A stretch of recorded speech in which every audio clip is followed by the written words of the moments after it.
Bismillahirrahmanirrahim. Assalamualaikum warahmatullahi wabarakatuh. Saudara, dengan saya lagi Edi Mulyadi dari Forum News Network FNN. Saudara sekalian, kemarin kita digegerkan. Digegerkan. Heboh banget sih kayaknya, Ed. Ya terserah juga sih, tergantung kita respon ya. Saya mau pilih kata digegerkan, nggak ditangkap kan ya. Ini gawat nih ngomong tangkapan mulu. Gini, kemarin kita digegerkan oleh berita. Ini beritanya begini nih. Beritanya serem juga sih. Ini dia. ICW temukan dugaan PT Harsen produsen ivermectin terhubung PDIP dan Muldoko. Wow, dari Tempo bro, Tempo beritanya. Ini banyak juga di muat media lain ya. Tapi saya salah satu Tempo lah ya. Tempo, kemudian sumbernya ICW, Indonesia Corruption Watch, yang sekarang pentolan ICW. Maksud saya pentolan itu mantan ya, duduk di kabinet kalau nggak salah jadi Menteri Koperasi dan PPKM lagi. Namanya siapa ya? Teten Mas Duki. Oke ya, saya bacain ya. Indonesia Corruption Watch atau ICW mengungkap jejaring bisnis dan politik PT Harsen Laboratories, perusahaan yang memproduksi ivermectin. Oke, lalu peneliti korupsi politik ICW, Egy Primayoga, mengatakan jejaring ini menunjukkan dugaan adanya upaya mencari keuntungan di tengah krisis pandemi lewat relasi politik. Wih, gila nggak?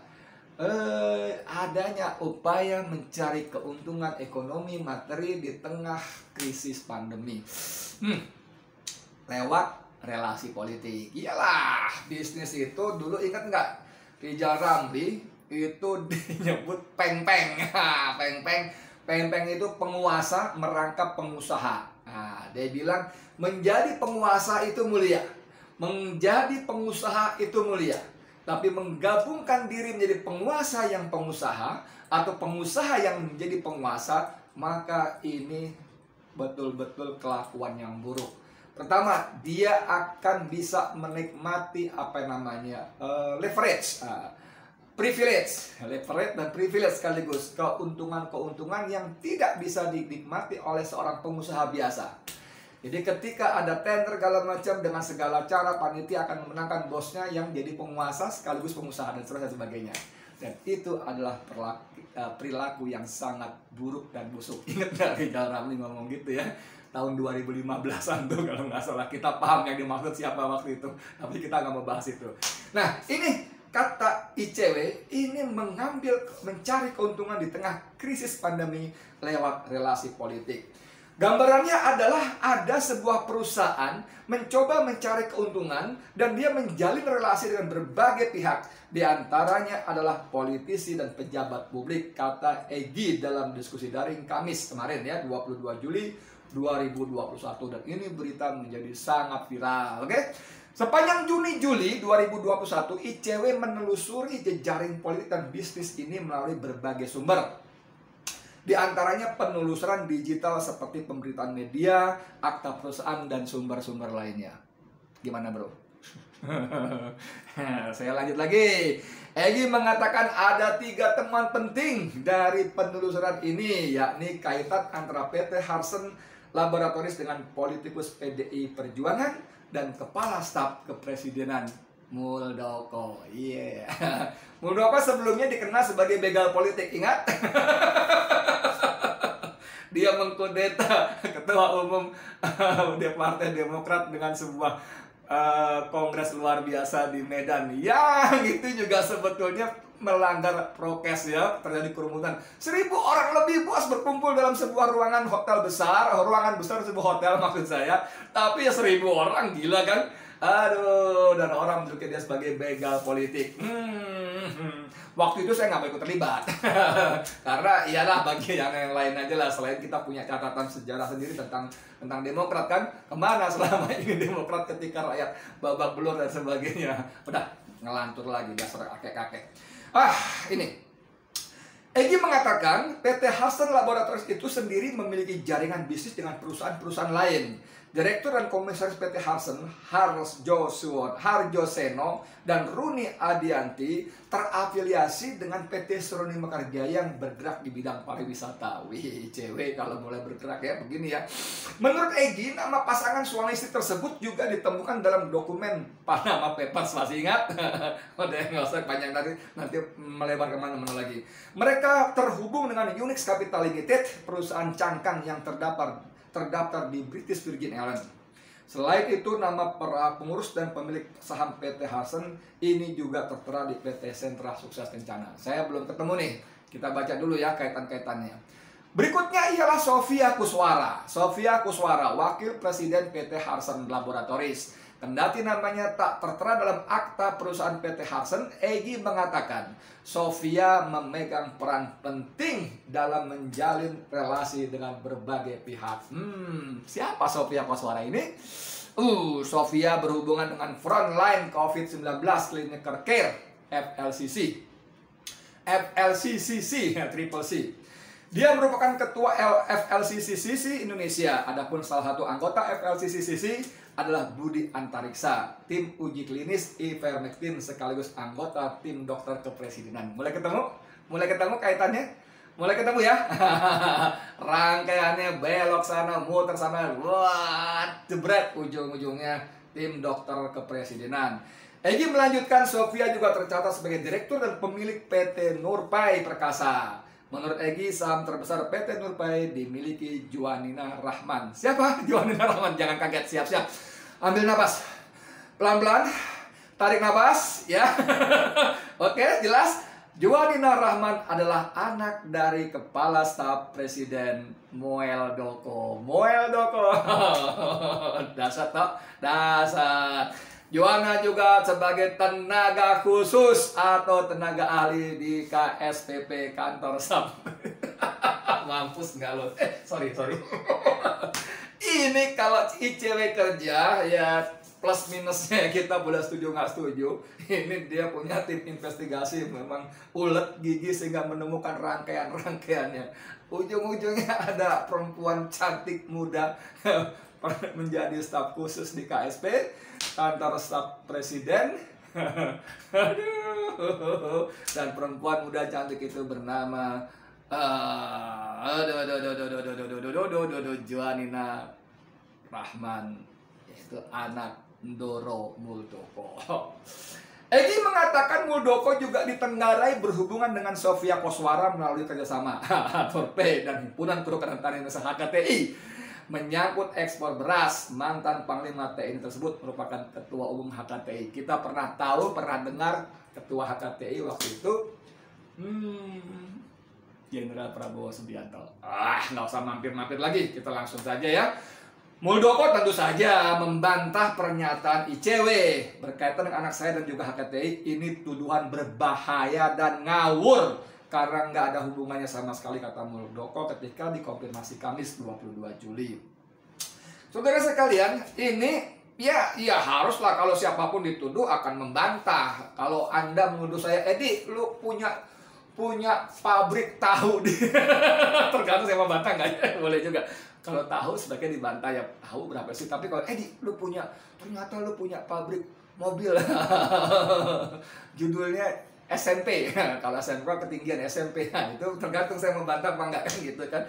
Jadi semua orang dituduh pasti membantah, apalagi pejabat ya. Nah, ini saudara sekalian, yang saya mau bilang adalah bagaimana seperti kata ICW tadi, ada sekelompok orang yang mencari keuntungan di tengah pandemi lewat relasi politik. Saya dalam podcast saya kemarin, saya katakan saya mengaku bahwa COVID itu ada dan berbahaya. Saya setuju. Angka-angkanya terlepas dramatis atau tidak, itu memang luar biasa. Baik korban positif, apalagi korban meninggal itu sungguh-sungguh luar biasa. Dan setiap saat kita hampir selalu setiap hari mendengar berita ada yang tewas. Dan sering sekali orang-orang itu adalah orang-orang yang kita kenal, bahkan orang-orang yang dekat dengan kita, bahkan keluarga kita sendiri. Sedih, sungguh sedih. Tapi saudara, ini saya katakan bahwa saya percaya COVID, ada. Dan saya jauh lebih percaya lagi orang menjadikan COVID sebagai tunggangan. Sorry bro, saya ulang-ulang. Menjadikan COVID sebagai tunggangan. Buat penguasa, COVID dijadikan tunggangan dengan dalih tidak boleh berkerumun, berkumpul dan sebagainya, mengganggu ketertiban umum, apalagi COVID berbahaya, tidak boleh berkumpul dan sebagainya, sehingga yang namanya aksi-aksi tidak terjadi atau minimal bisa diminimalisir sampai tingkat yang paling rendah. Buat pengusaha, saya bilang kemarin, buat pengusaha bergandeng tangan dengan penguasa, menjadikan COVID sebagai ladang untuk meraih keuntungan yang sangat dahsyat. Kemarin dalam podcast saya sebelumnya, bisnis vaksin ini menyentuh 25 miliar dolar Amerika, bro. Itu 320 triliun lebih. Dahsyat nggak? Kemarin juga saya sebut ya, bahwa di Indonesia kalau saya sebut nama orang-orang yang terlibat bermain di COVID ini, Anda pasti terkejut karena Anda tahu. Walaupun tidak kenal tapi tahu, pernah membaca siapa dan bagaimana. Dan hari ini ICW menyebutnya beberapa di antaranya saja. Ini dahsyat, bro. Ya, jadi pemerintah mengerahkan segala macam sumber dana dan sumber dayanya untuk memvaksin warganya. Kita hormati, kita berterima kasih. Itu adalah upaya untuk mencegah penularan COVID. Yes, oke. Tapi gitu loh. Sorry banget, bro. Sorry banget, tapi unsur bisnisnya jauh lebih penting dan lebih besar bagi orang-orang yang terlibat ini tadi. Kerumunan nggak boleh kecuali vaksinasi. Nggak percaya? Nih, Anda bisa lihat kerumunan kayak apa? Dahsyat.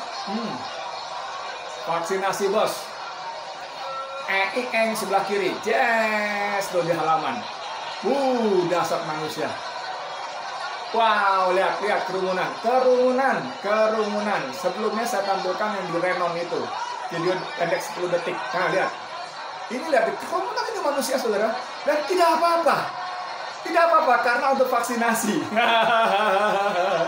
Hah? Lihat. Dahsyat nggak? Anda mau ngomong apa? Lihat, dahsyat nggak? Dahsyat, bro. Ini jumlahnya dahsyat sekali. Lihat di lorong ini banyak sekali manusia. Tadi sebelah kiri tadi di halaman justru jauh lebih banyak lagi. Ini kerumunan. Tidak apa-apa, tidak ada yang ditangkap. Tidak ada yang diadili di Pengadilan Negeri Jakarta Timur, tidak ada. Tidak ada. Jumlahnya banyak. Di Renon kemarin di Bali, video pendek 10 detik yang berseliweran di smartphone kita, itu punggung dengan dada bertemu orang, berdempet. Tidak ada yang ditangkap, tidak ada yang diperiksa, tidak ada yang dipenjara, tidak ada yang diadili, tidak ada yang kena hukuman 8 bulan penjara seperti kerumunan di Petamburan. Karena apa? Karena itu Habib Rizik Syihab, ya kan? Orang yang dianggap berbahaya bagi kekuasaan, dan yang ini karena vaksinasi. Bro, duit, bro. Kalau vaksinasi ini tujuannya kesehatan, bos. Siapa ya bosnya saya maksud deh? Siapalah kalian lah pokoknya. Kalau ini benar-benar tujuannya untuk kesehatan, tidak akan boleh terjadi kerumunan. Karena pemerintah sendiri lewat Satgas dan sebagainya dalam publikasinya, sosialisasinya mengatakan bahwa orang yang divaksin tidak terjamin, tidak dijamin tidak kena COVID. Kok salah deh. Tidak kena virus Wuhan. Orang yang divaksin tidak dijamin tidak kena virus Wuhan. Buktinya banyak tenaga kesehatan, perawat, dokter yang kena COVID walaupun mereka mendapat vaksin prioritas di depan awal. Bahkan mereka juga banyak yang meninggal. Dokter saja lebih dari 300 yang meninggal. Dengan segala hormat, kita sungguh-sungguh berutang budi pada tenaga kesehatan, dokter, perawat, dan yang lainnya. Jadi vaksin itu hanya sebuah upaya yang diakui oleh pemerintah, tidak menjamin yang bersangkutan tidak kena COVID. Lalu ini ada kerumunan yang begitu dahsyat dan tidak ada tindakan apa-apa dengan dalih mau divaksin. Sorry bro, akal di mana akal? Maaf, lebih seru lagi, otak di mana otak? Ayo. Ini semata-mata bisnis, sorry banget ya. Ini bisnis. Bahwa tadi saya katakan ini upaya untuk mencegah penularan segala macam. Yes. Tapi jumlah bisnisnya bos, ratusan triliun bos. Dan saya ulang kemarin, kalau saya sebut nama-nama yang terlibat di balik bisnis ini. Di sini sebutkan dalam berita ini adalah dari PDIP.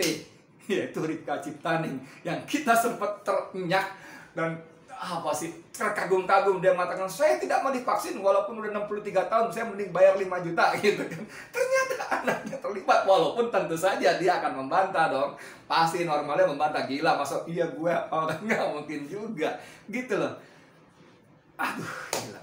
Saya mau ulang kalimat sebagai penutup, ulang kalimat dari temuan ICW. Ada orang-orang yang saya nggak berani nyebutnya apa ya. Ada orang-orang yang mencari keuntungan di tengah pandemi lewat relasi politik. Ini yang terjadi. Ini baru ivermectin, belum yang lain-lainnya. Astagfirullahaladzim, ya Allah. Ini jatah kita, bagian kita sebagai rakyat Indonesia. Punya penguasa yang bukan cuma tidak mampu mengatasi pandemi virus Wuhan, yang bukan cuma gagap dan gagal mengatasi pandemi ini, walaupun komandan PPKM kemarin Luhut Binsar Panjaitan untuk Jawa Bali mengatakan sangat-sangat terkendali. Kalau ada yang mengatakan tidak terkendali, datang ke saya tunjukkan ke mukanya. Gagal bro, sorry bro, sampean gagal ya. Tapi itu masih lumayan. Kalau penguasa gagal menanggulangi virus Wuhan, itu maksud saya, walaupun gagal kita harus apresiasi, mereka sudah berusaha. Tapi ini sudah gagal, mereka bermain dengan nyawa manusia, bermain mencari keuntungan di tengah pandemi lewat relasi politik. Anda mau nyebutnya apa orang-orang seperti ini? Menyebutnya apa?